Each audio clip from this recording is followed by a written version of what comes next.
when you saw Rohit Sharma bat, you knew that he would have been aware that he was in a very high intensity, tense cricket match where so much depended on how he played, that fans were on the edge of their seat.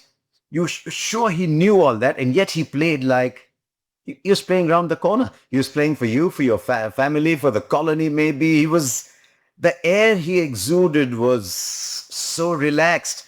He was so easy on the eye. Very, very few players that I've seen in the course of a long career watching cricket were as easy and elegant and beautiful on the eye as Rohit Sharma. And we talk about that great pull shot, but there was a drive through the offside, the pickup shot through the onside, the effortless sixes. And honestly, you got the impression that it was just a game for Rohit Sharma, and that is what you'll miss. What that did for people like us watching, when he first burst on the scene, he gave you the impression that he was going to be this wow player. He was going to conquer all boundaries. And when that didn't happen, especially in Test match cricket, it led to a period of frustration. I think I might have used the word exasperation a few times, because when you see such obviously gifted people, you tend to, and I think somewhat unfairly, you tend to judge them in different, weigh them in different scales. You tend to put them on a pedestal.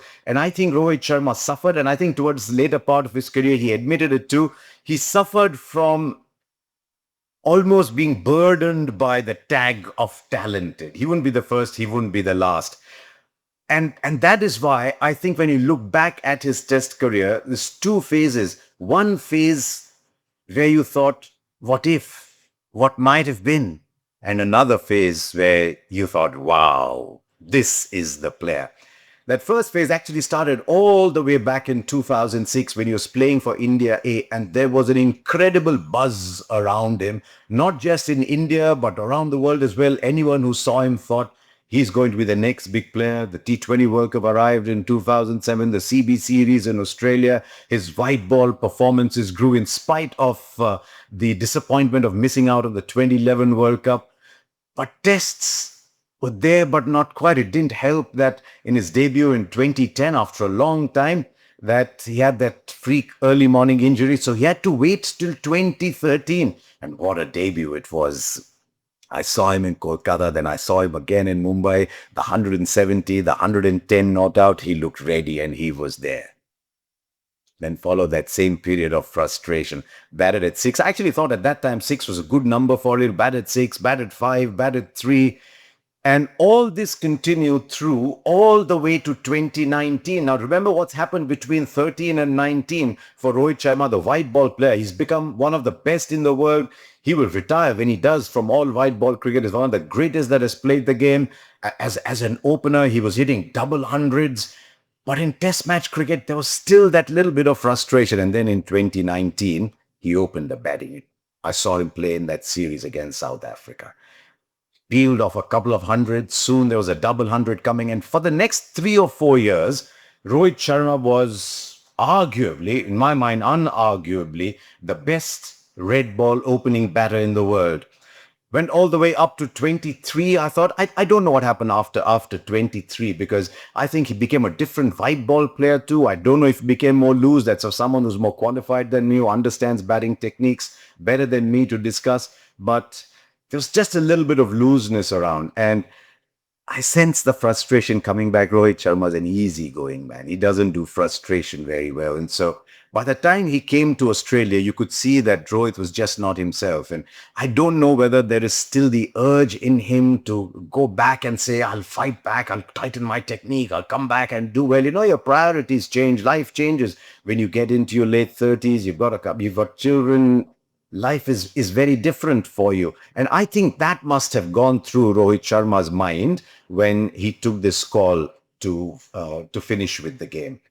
I'm sure there would have been a conversation. These things don't happen just like that. I'm sure there would have been a conversation as well.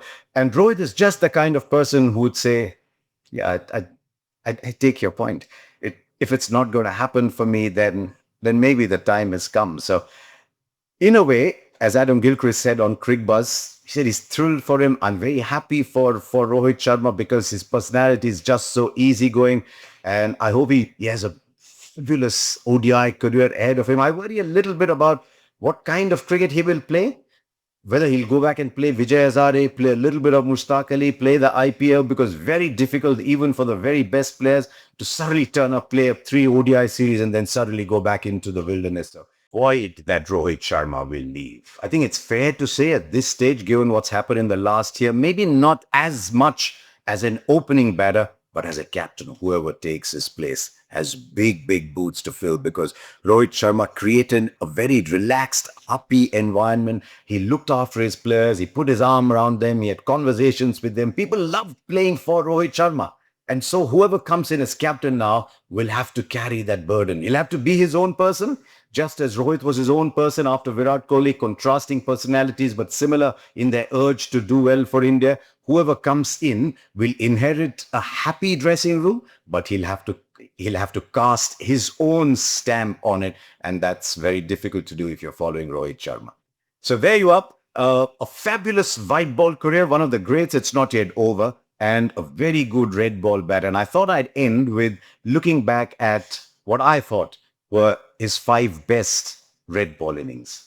Start with the first test of the Border Gavaskar series in 2023 in Nagpur. It's always tense when you're playing against Australia. You need to establish your domination early. India did that with the bowlers, getting them out for 177. Then Rohit Sharma went and made 120. India got 400, set the scene for all that was to follow. So it's not an innings that's much talked about, but it features in my Rohit Sharma top five, maybe at number five. Next one, very well. We were all in Vishakhapatnam. We'd be talking about the fact that Rohit was now going to be a test match opener on our way up and down, and he just started the decimation of South Africa in that series in great style. Also remembered for Mayank Agarwal, but he made 176 in the first innings, 127 in the second, and just told everybody, look, I think my time has come. I'm comfortable with being an opening batter for India. That was number four on my list. Number three is his debut 100.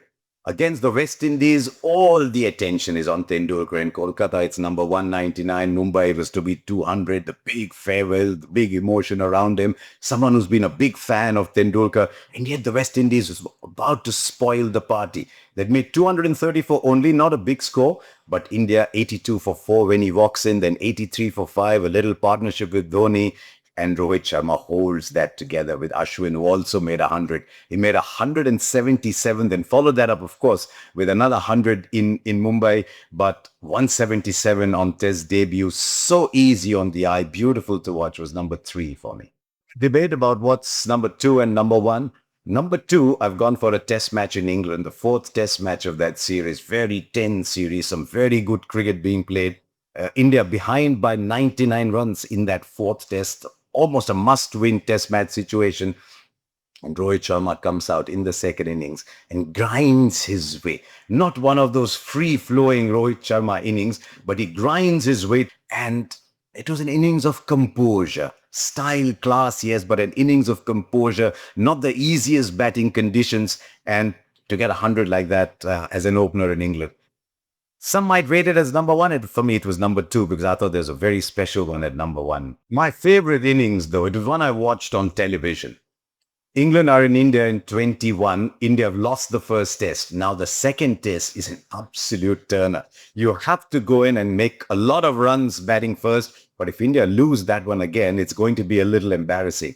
And on that track, Rohit Sharma made 161. He got a bit of support from Ajinkya Rahane. He got a bit of support from Rishabh Pant. But anybody who saw that innings would just say, wow, he made a difficult pitch look his friend. If you want to see Rohit Sharma at the peak of his test match batting, go rewind and go and watch that innings of 161 in Chennai. So there you are. Those were my top five for Rohit Sharma. Well played. I look forward to some wonderful innings in ODI cricket where I think you can play almost for as long as you want. Well played, Rohit.